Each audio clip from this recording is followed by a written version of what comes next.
we can start. So please, we're looking forward to hearing about linear parity.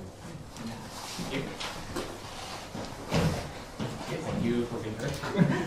So I will talk about the weighted linear matrix here. And this is about this totally matter. So let me begin with the problem definition. So so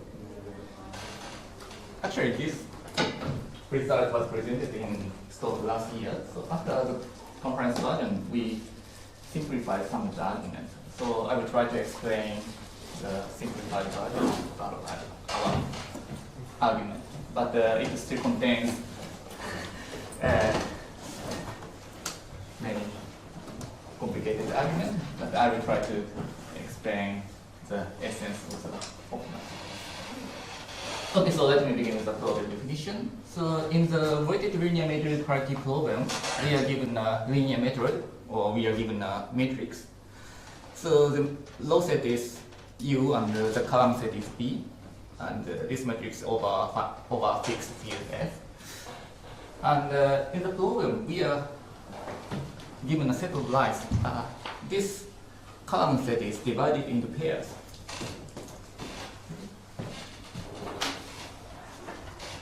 So we have a column set, and here this column set is divided into pairs. Okay, and each pair is called a line. And we are given a set of lines, and we are given a weight function on L. Okay. And the problem is the following. Our objective is to find a column set B that minimizes total weight. Subject to B is the base of this linear matroid, and B is a union of lines. So since B is a union of lines, we can define the weight of B. So because the weight is defined on L, so the weight of B is defined as the total weight of lines contained in B. When you say a set of lines, is it exactly the lines in A or something else? L, so we denote the set of lines Of the. Thank you. And this problem is a common generalization of the problem finding the minimum weight perfect matching in a graph, or finding a minimum weight common base of two linear matroids. So, and this problem has attracted attention. And this problem was open for 30 or 40 years, and we gave a first polynomial-time algorithm last year. So actually for the unweighted version, so in the unweighted version, we are given a linear matroid, and each this column set is divided into pairs. And in the unweighted version, we want to find a maximum cardinality independent set that consists of lines. So this unweighted version was solved 30 years ago, and more than 30 years ago, and several algorithms are proposed for the unweighted version. But the weighted version was open for all time. Okay, and basically our algorithm is a primal-dual algorithm. So we give some primal solution and dual solution satisfying some conditions. And if we have primal solution, dual solution satisfying some conditions, then we terminate the algorithm. And then we conclude that the obtained solution is an optimal solution. But which sounds like a standard primal-dual algorithm.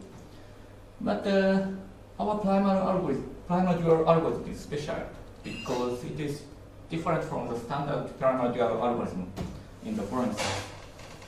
So in most primal-dual algorithm, if we have a primal solution and the dual solution satisfying some condition, then we can immediately conclude that they are optimal solutions.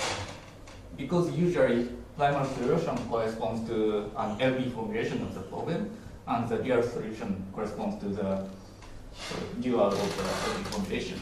So if we have two solutions satisfying some condition, then the optimality immediate follows from the duality theorem or complementary disadvantage conditions.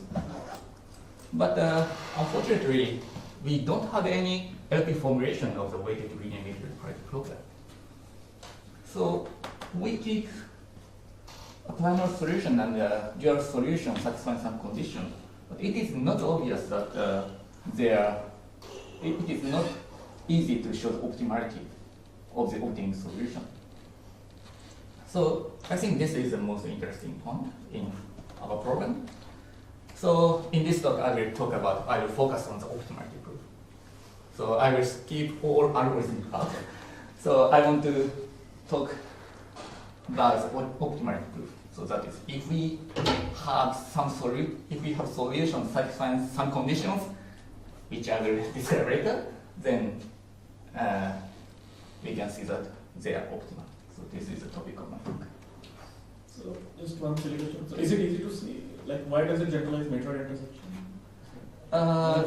It is a generalization of the linear matroid intersection. Yeah. So if we have two linear matroids represented by A1 and A2, then we construct a larger matrix like this. And this is the ground set B and this is the ground set E. And we define a line like this. So this pair also. Okay. Any questions? Okay. So I will not explain algorithms, but I will explain what kind of objects are kept in our algorithm.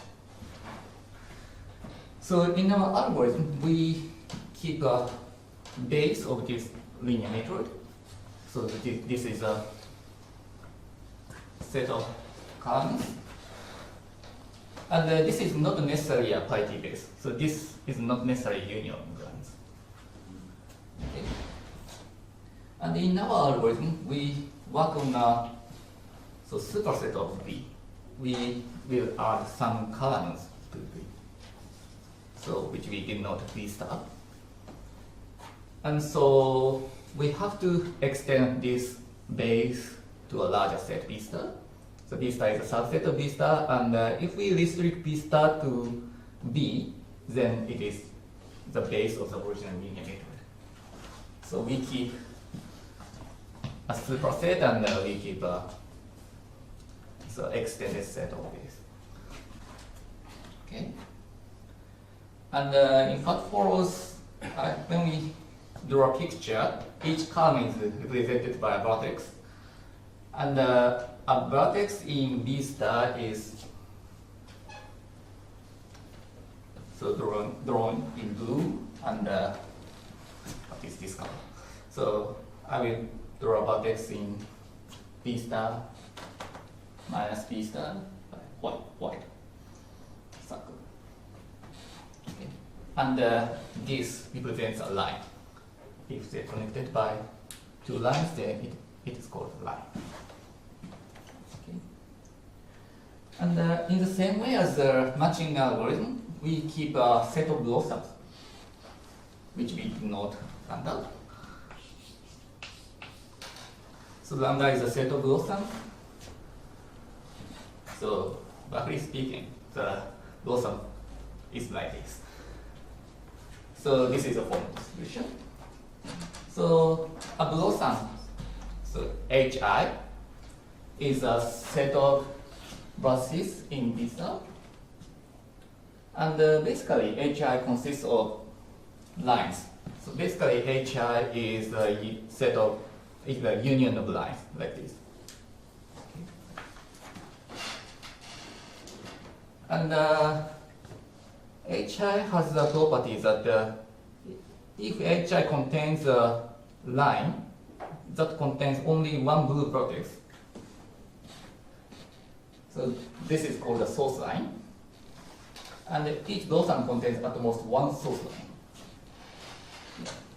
Yusuke, Yeah. what are the lines in V star? Line in V star. So So line is only in V. So when we So when you're talking When about we use lines the in word this line. definition, it's just all the original lines? okay, so this is in L. So for now, so I will add new vertices later. So please begin with the vertex set V. So okay, so I should add these vertices later. So basically, HI consists of lines in D, but we will add some new vertices to HI. Okay.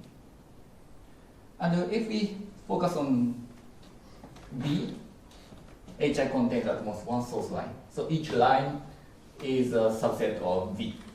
That's why H5 doesn't have two? H5. H5. Okay, so these are new vertices which I will describe later.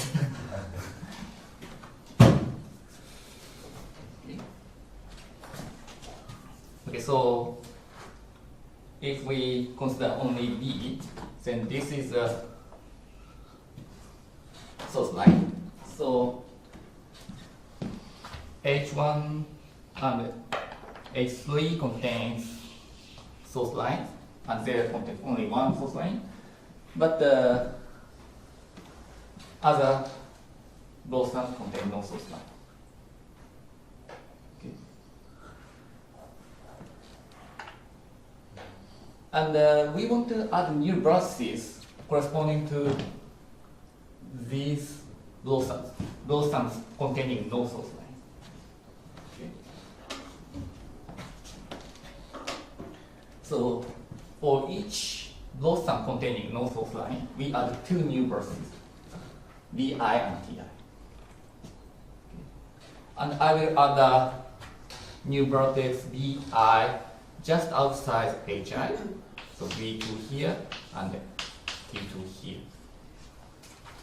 And I will add a new vertex T4 here and B4 here, and B5 here and B5 here. So just outside or just inside means this one, formally described like this. So Ti is containing Hj, if and only Hi is containing Hj. But if we consider Bi, then Bi is not containing Hi. If J is equal to I, it is not contained. Okay. So these are some new vectors you select in some. So I will add new vectors. So I will extend this matrix to a larger matrix, which we denote this time. And the entries of these vectors come later? Come later, yeah. Okay. And the source line again is a pair whose half is in D star and the other half is not. Yeah, one is containing D star. Well, so in particular, it is in B because it is part of original vertex set, and this is not in. Okay, so,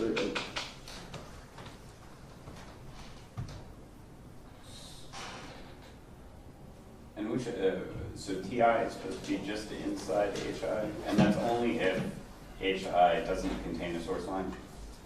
Sorry, So Ti is supposed to be only, like, just contained in Hi, yeah, it's only if you don't contain a source line? if you, yes, you're right. So Ti is contained in. So do you mean Ti? Yes. You're right, so Ti is in, Vi is out. Yeah, Ti is in. Ti is Yeah. out.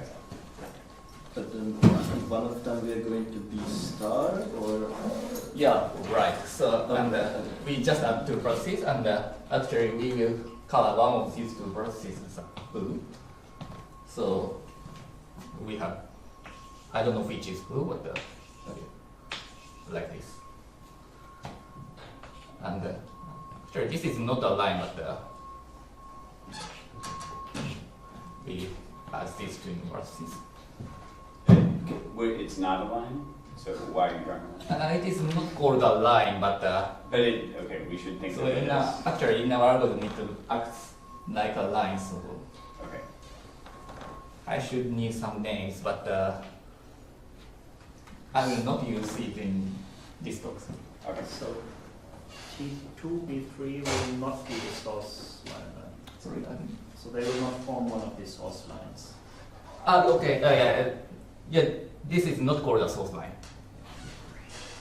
In this picture, in this figure, this is the only source line. See?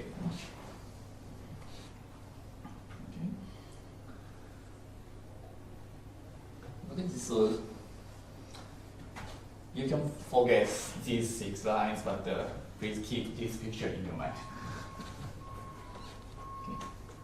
And as Rachi pointed out, since we added new vertices, we have to consider vectors corresponding to new lines. So actually C star represents the information of these new vertices, so which I will explain later. So C star is a matrix whose row set is B star and whose column set is the complement of B star, and it will satisfy some condition, which I will explain later.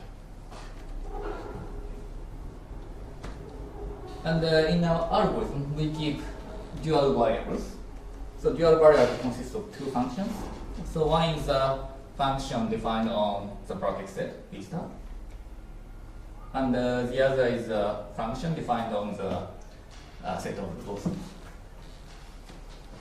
It is similar to the weighted matching algorithm.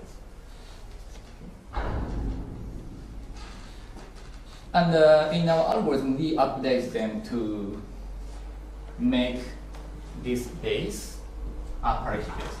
So originally, this is not necessarily a parity base. It is not necessarily union lines. So we update them by using augmenting tasks or updating dual variables, and we make this set a parity base. Then, if we obtain a parity base satisfying this condition, then we conclude that B is a minimum weight parity base. So this is a now primal-dual algorithm. What is 2, 3, and 4? Okay, so Right. Sorry.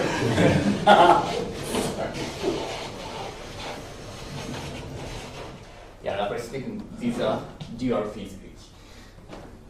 Okay, so I will explain 1, 2, 3, and 4. So, I mean, if B is a parity base, then B star is equal to B? Or so if it is a parity base, then you don't need any of these extra nodes, or? If B is not a parity If it is, if B is a parity base, then we have to add new vertices for every blossom, over yes. for everything.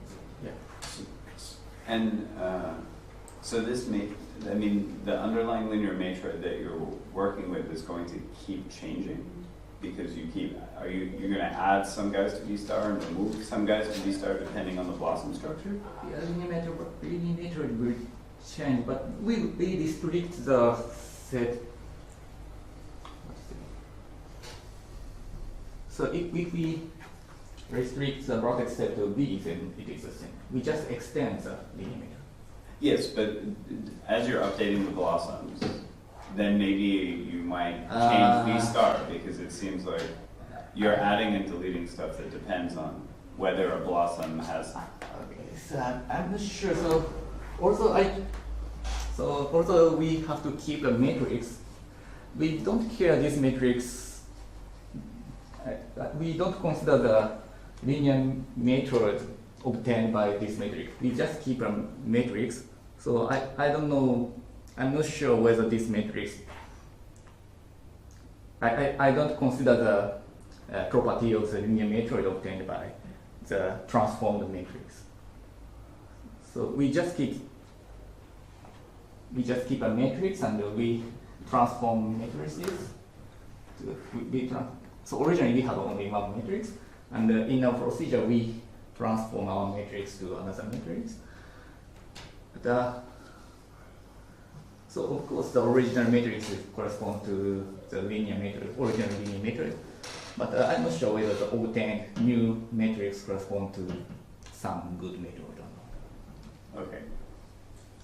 And you could always think of the entire possibly infinite matroid over F, right? And then you always have like a subset of a matrix which represents some like relevant part of it, or Okay, so maybe yes. Maybe I should explain the property 1, then it will answer the question. Okay, so also just one question. So to get some addition, like so when blossoms, I think of it as matching with some obstruction that prevents you from getting optimality. Like should I think of this coming from some obstruction? the initiating operation works or not? Or like why do you call these blossoms? Or like what picture should one? Okay, so Like is there some natural obstruction to getting a big base? blossom. So your question is why it is called blossom. So do you mean the correspondence Like between? where is it coming from? So in our algorithm, if we find a structure like this, the found structure is similar to a matching blossom, the blossom matching algorithm. So it is called blossom. But in matching algorithm, we shrink a blossom. So, but in this problem, we do not shrink blossoms. We just keep inner vertices and what to say.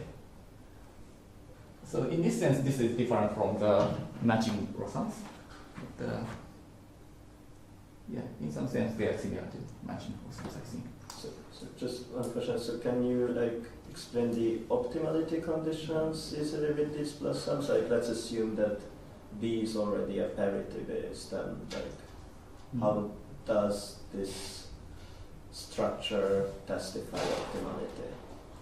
I guess first you really if we know that this star is yeah.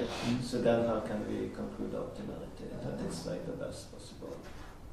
without running our algorithm. Well, I mean, you maintain all these properties, right? I mean, you haven't described all them yet, but Yeah, if we obtain all of these properties, then we can conclude that this is a neon-matrix particles. So I don't. I understand think why that's the we- point of this talk. yeah. Oh, okay, so Yeah. this is what we want. I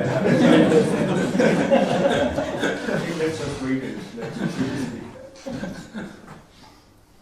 Okay, so I will explain condition 1, 2, 3, and 4.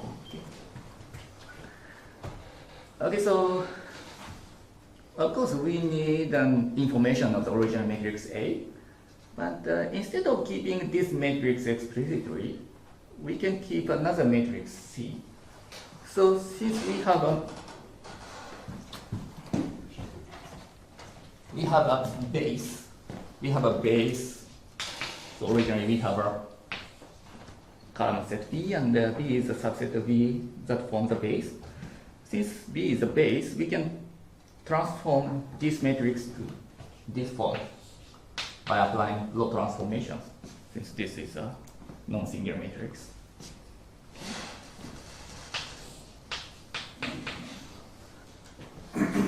We only focus on the vertex B.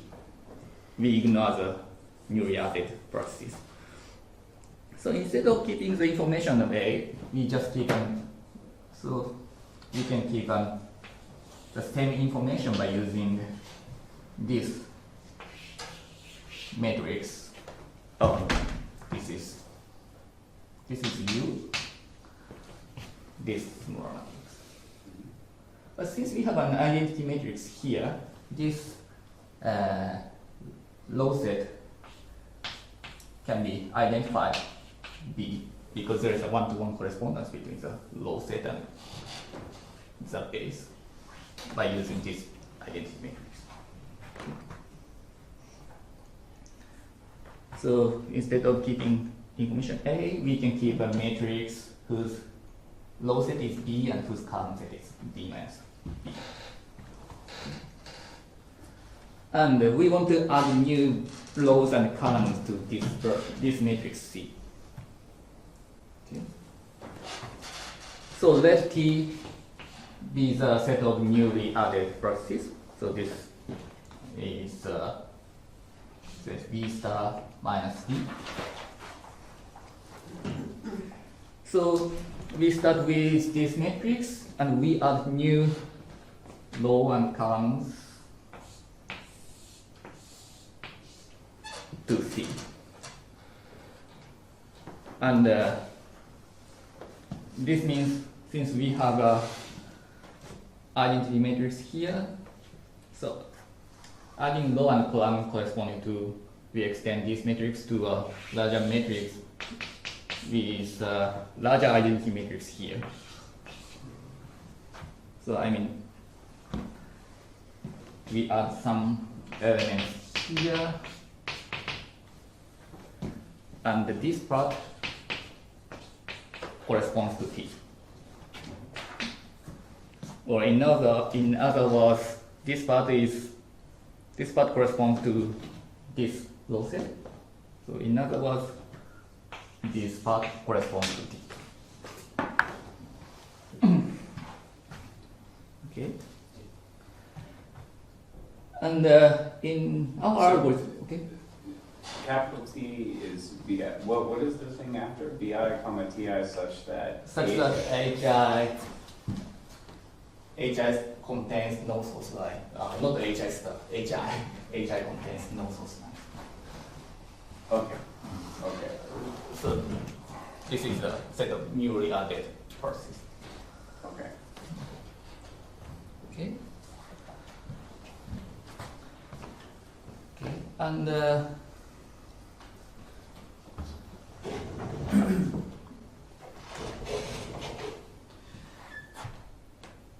so this is a matrix obtained by this matrix by attaching new row and columns. And in our algorithm, we keep a matrix that is obtained from this matrix by applying pivoting operation around T. So what is a pivoting operation? So pivoting operation is just a row transformation to obtain this part becomes the identity matrix. So in our algorithm, we keep this part is non-singular, and by using this matrix, we apply row transformation so that this part is 0. Then of course, this part will change. So the BIs are the rows and TIs are the columns in the top right or? Yeah, they're both columns. Okay, so I will. Okay, so I will explain where is B star and where is T. And actually, C star is here. Okay, C star is here. This is C star. So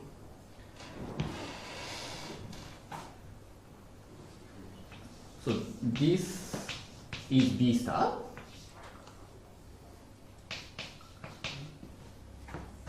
Because we have the identity matrix here.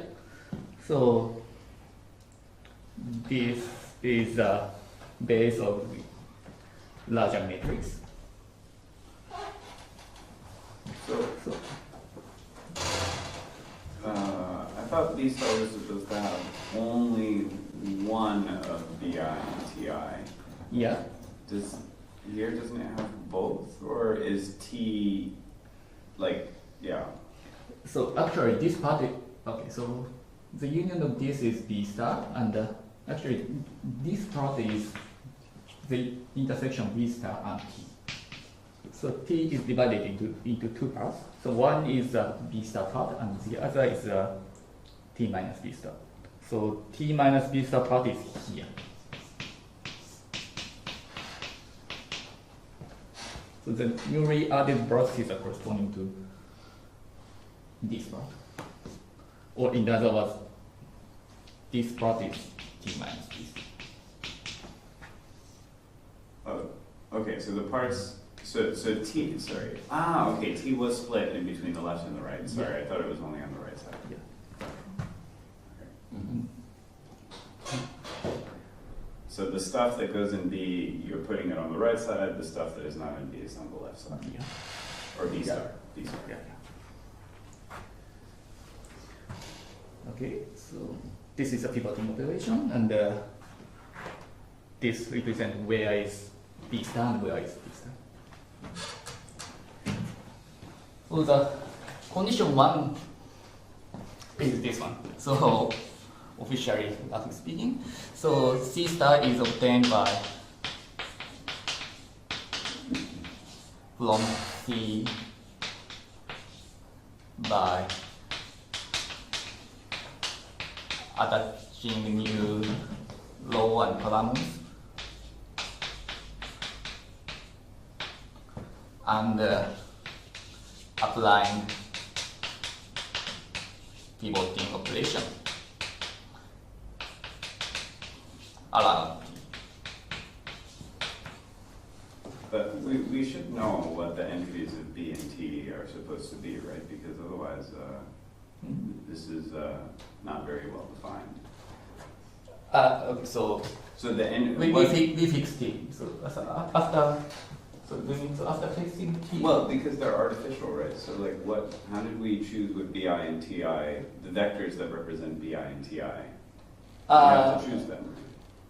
So this condition does not define each entry, but I want to say that the matrix obtained, the matrix kept in our algorithm satisfies this condition. That I will follow. So of course there are many matrices satisfying this condition. Okay. And in our algorithm we keep one of the matrices satisfying the condition. And does it matter which one? To show the optimality, any matrix is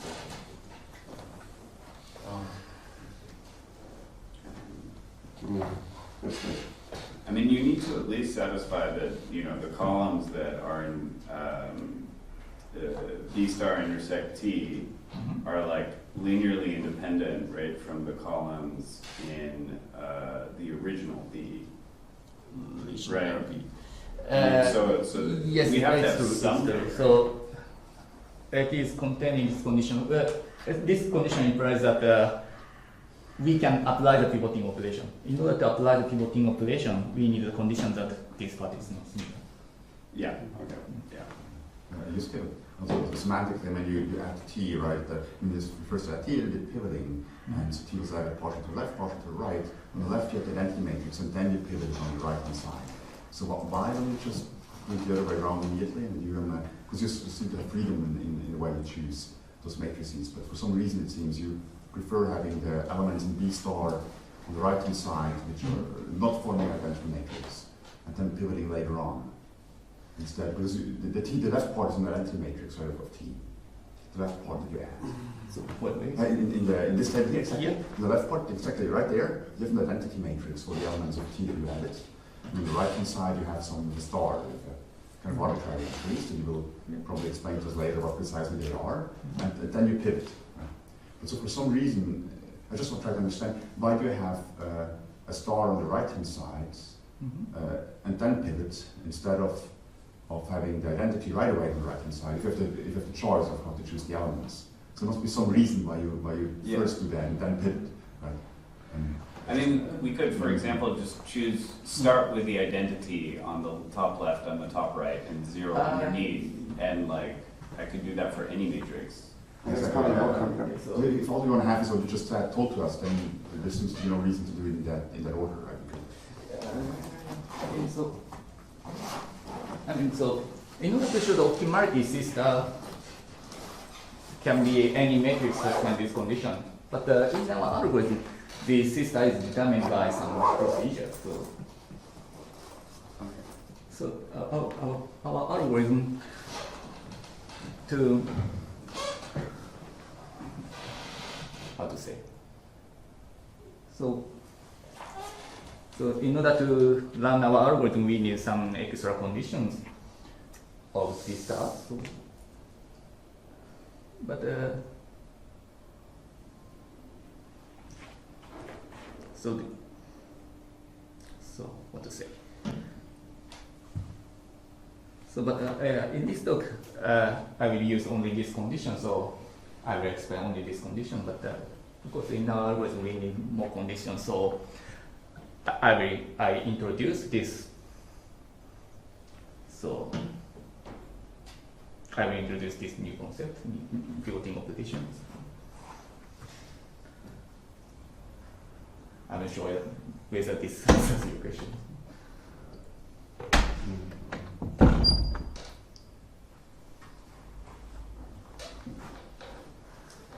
Okay. Then I go to 2, 3, 4. Okay, and 2, 3, 4 are conditions of P and Q. And the second condition says that this is not difficult.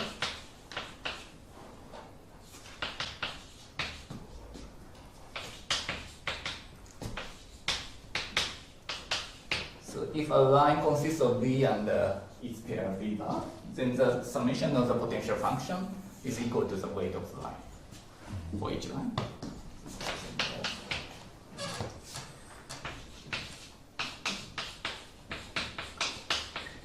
And the third condition says that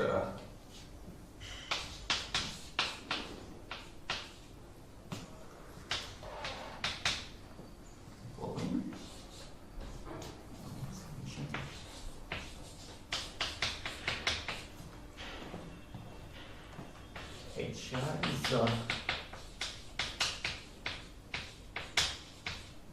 UIP. So if U is in, okay, if U is in B star and B is in the complement of B star, and if C star UV is not equal to 0, then P of B minus P of U is at least the summation of the Q value where the sum taken over all the blossoms separating U and B. Separating means one is inside and the other is outside.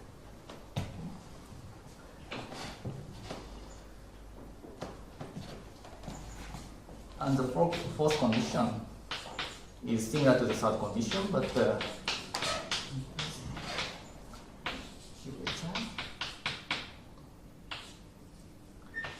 for this part is the same, and yeah. So if UB is BI and TI, then since BI is just inside the blossom and TI is just outside the blossom HI, so only one blossom HI separates BI and TI. So this third condition implies that we have P of B minus P of U is reduced QHI. But the fourth condition says that only in this case, this inequality must be tied. So this is the fourth condition. Okay, so these are conditions.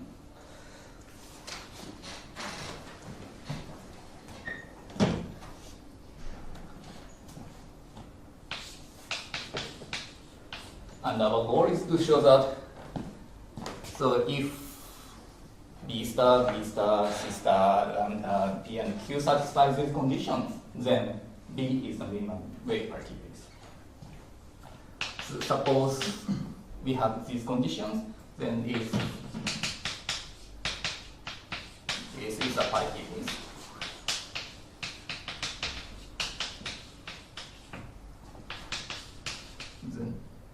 then B is mean weight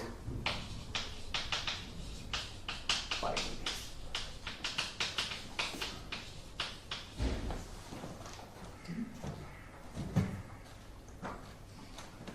So this is what we want to show.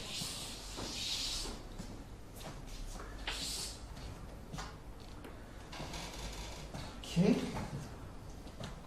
And in order to show this, we use this condition and I'll use another matrix formation, polynomial matrix formation.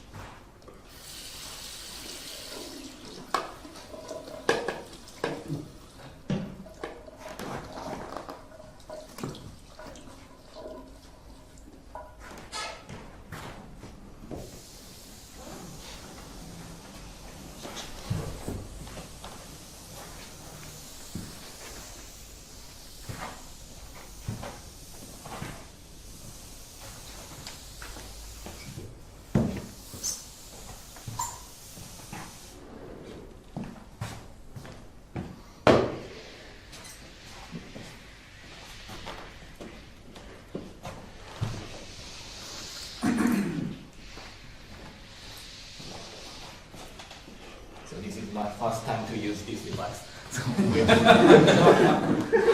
Very well. Yeah, you're great.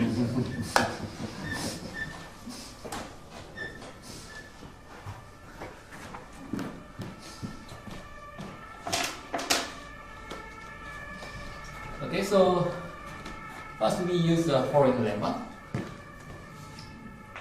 The first lemma shows that we can formulate the weighted linear matrix parity program as by using a polynomial matrix. So the lemma says that the optimal solution can be represented by a Pfaffian of some polynomial matrix.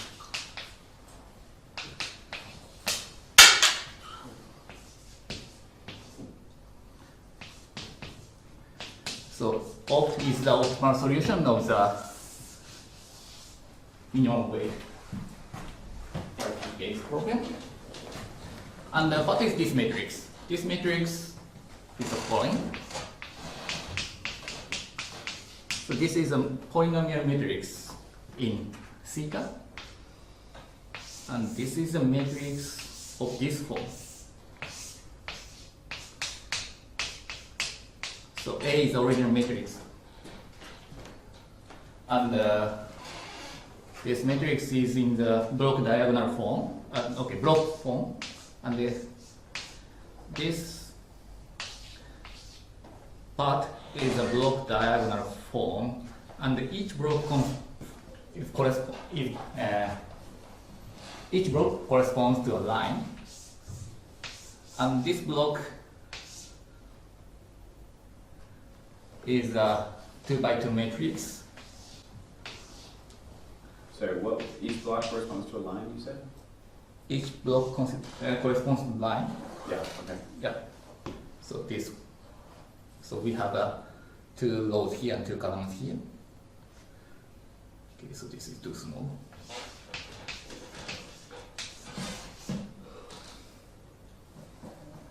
And this is minus.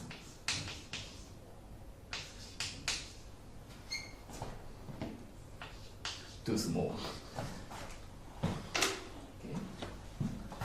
So this is a monomial whose degree is the weight of the weight. And this is an independent parameter.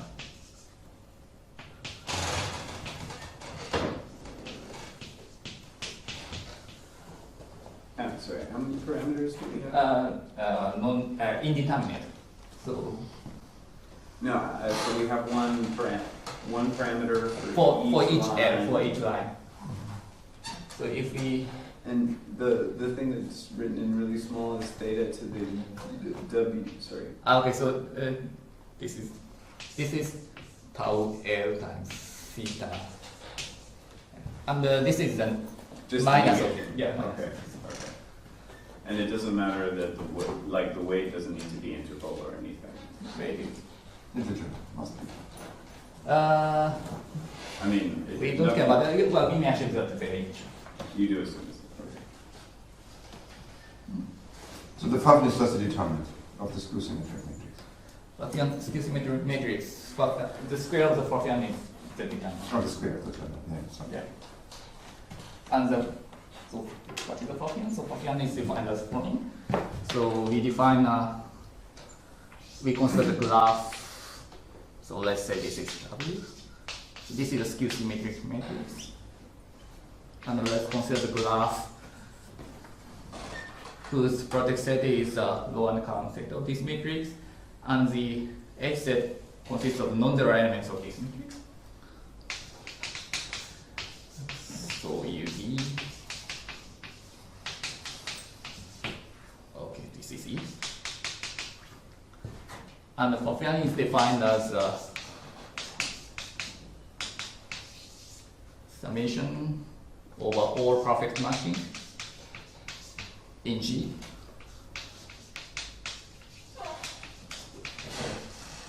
And each term is the product of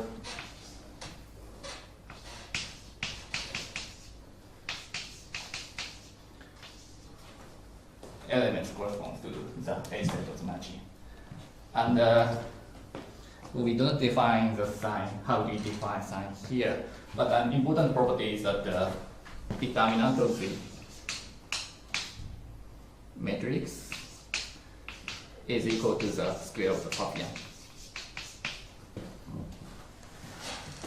So this implies that even if we apply elementary transformations to this matrix, the Pfaffian does not change if we ignore the signs. So each box corresponds to a line in A. Each of these 2x2 matrices corresponds to a line in A. Line, yeah, this corresponds to the line. Yep.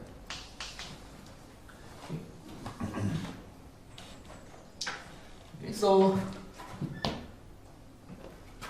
our optimal solution can be described with the Pfaffian of this matrix. But unfortunately, this lemma does not imply a polynomial-time algorithm for So what is that degree or degree theta? degree theta. The degree, if we regard this as a polynomial of theta, then what is the degree of this polynomial matrix? So this is a polynomial matrix of theta. Okay. So if we compute the Pfaffian of this matrix, then this is a polynomial in theta. So we consider the degree of this polynomial. What about the tau L? Tau L is just an independent parameter, so it is not regarded as a polynomial term. It is just regarded as polynomial in theta. So you set tau L to some values or Tau L is it is some value which so algebraically independent.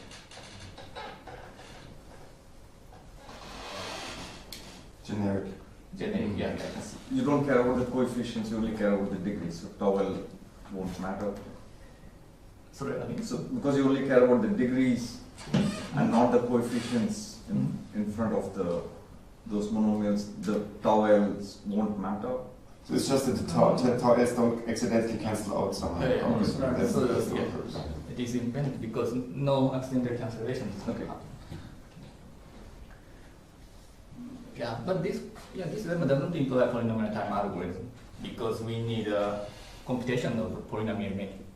Pfaffian of the polynomial matrix. It is not so easy, and we also have an independent parameter, so it makes the situation difficult. But we can obtain a randomized pseudo-polynomial-time algorithm by using this formulation. So you take random values for the tau L's and then compute. Right, yeah, so randomization is needed to Yeah. assign some values to the parameter. Are you going to prove this one? Sorry? Are you going to prove it? No.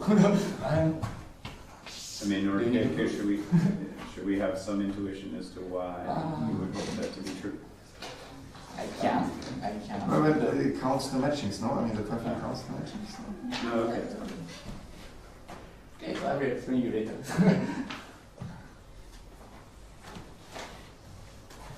Yeah. Okay, and I've used this matrix formulation. And in order to evaluate the optimal value, we evaluate the Pfaffian degree of Pfaffian in this matrix. So we transform this matrix to another matrix by applying row transformation, column transformations. Okay, so first, we apply the low transformation like that. We start with this matrix and apply low transformations here and the corresponding current transformations here to obtain a matrix like this. And this part is almost the same as this one, but since we apply some permutations, we write this as define. So this is just a permutation of this part. Okay. And okay, so this part is B and this part is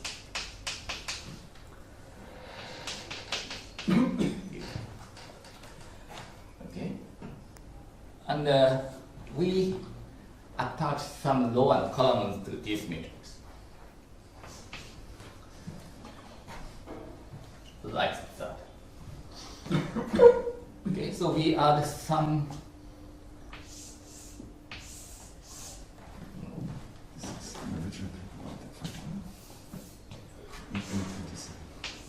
so this is the original matrix. Okay, and we attach some lower columns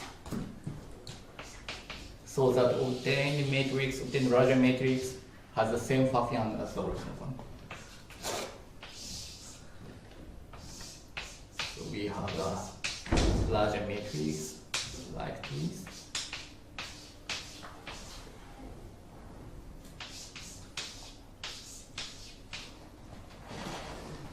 Oh no, I see. So since we have an identity matrix here and this part is 0, the determinant is the same as the one, if we ignore the signs. So this means that the Pfaffian of this matrix is the same as the Pfaffian of this matrix. Okay. And please compare this matrix with that one.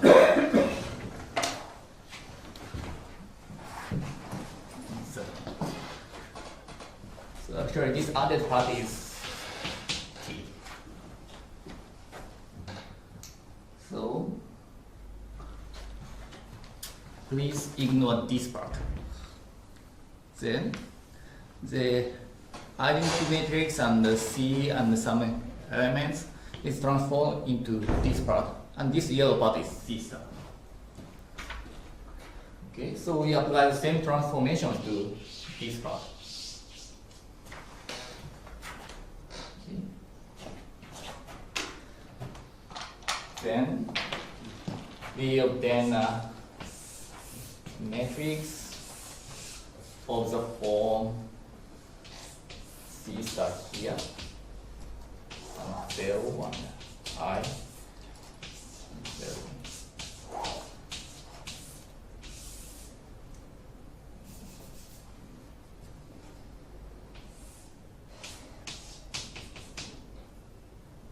C star.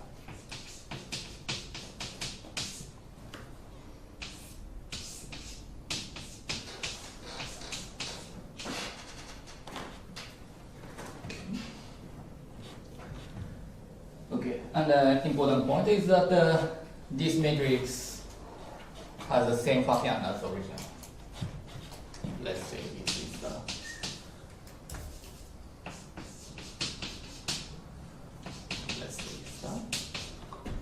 the degree of the Pfaffian, and this matrix is the same as the original. Okay. Then, so we evaluate the degree of the Pfaffian of this matrix. And by the definition of the Pfaffian, the degree of the Pfaffian of this matrix is bounded by the following value. Degree of the Pfaffian of this matrix is at most the maximum weight perfect matching in the following graph.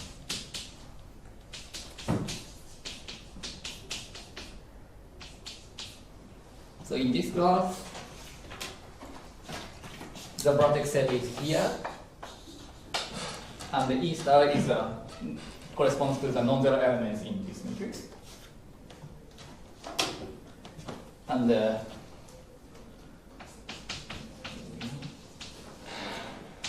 E star is represent non-zero elements E, not here. And each edge has weight of the degree of this monomer. Weight is there.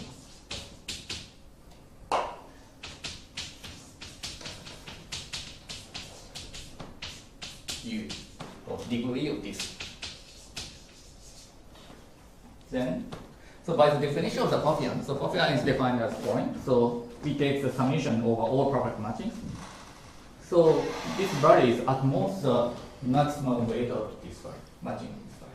So one is not equal to, I mean, when you take the product of the matchings here. So if no numerical cancellation happens, this is equal. Exactly, but in this case, so the numerical cancellation might happen. But not generically, right? Yeah, and this product contains independent parameters, but these are not. Oh, okay, so.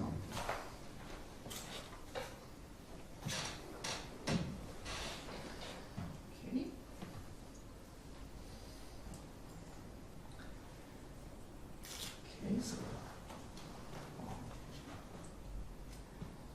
Okay, so this is bounded by maximum weight perfect matching.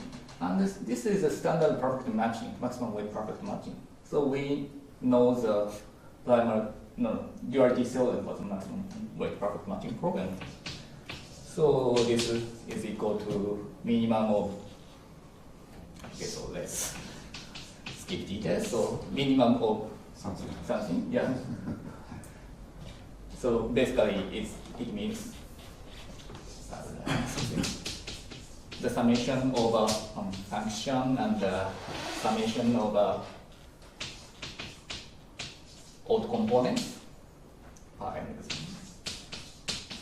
component satisfying some condition. So this is the standard duality theorem for maximum weight matching.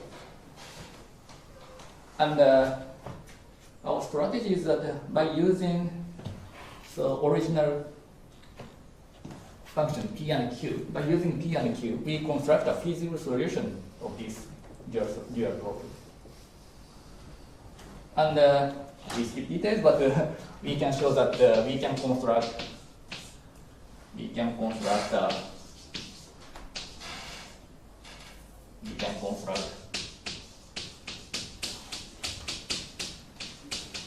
feasible solution by using P and Q, so that the objective value is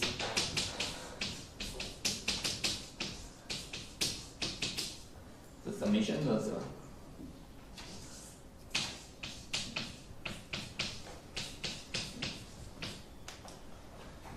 like this. So roughly speaking, we construct pi by using P, and we construct xi by using Q. So we have to change signs in some cases, but basically we just define by using P. We just define xi by using Q. Okay, so then since we can construct a feasible solution of this problem, so this value is bounded from above by using this value. Okay, so we need some calculations, but using this bound, by using this bound and this lemma, we can show that. Okay, can I explain it in 5 minutes? Okay.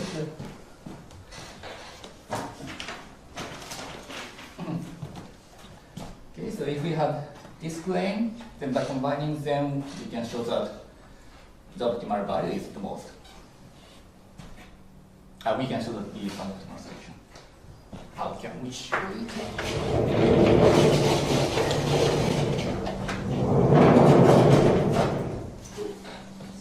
I only need this for this. So degree of the Pfaffian, we know that degree of the Pfaffian is at most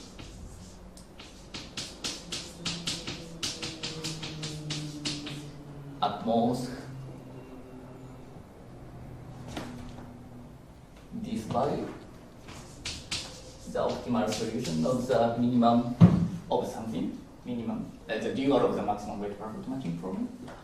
And since we can construct a feasible solution of this minimization problem, this is at most the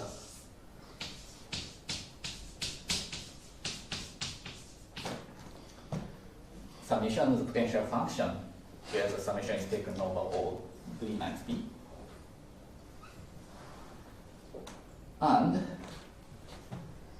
okay, so I will use this condition here. And this value is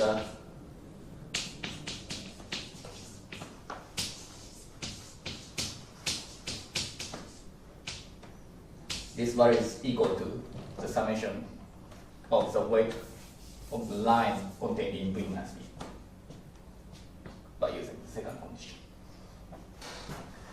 Okay, and the first lemma shows that this value is equal to the total weight minus optimal solution. So by using this inequality, we can see that optimal is at least this minus this one. This is the total weight of lines, and this is the total weight of lines contained in V minus B. So minus this one. So the remaining part is the total weight contained in B. And we know that B is a parity base. So of course it is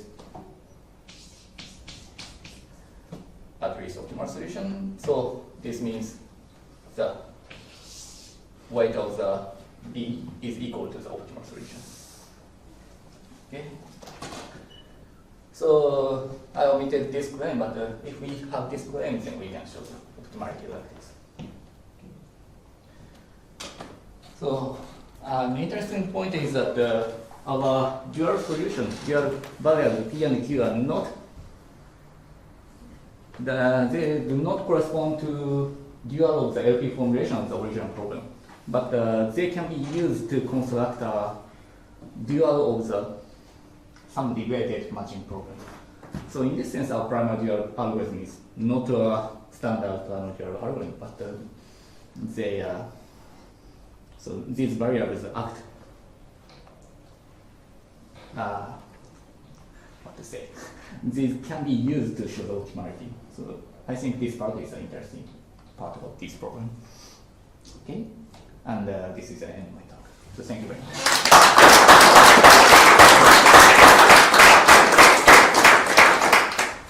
This is very digitally complex. I'm sure there's lots of questions, if somebody has a short one. and it's not that it's related to Mayor Kobayashi. So you see Isle of Dogs?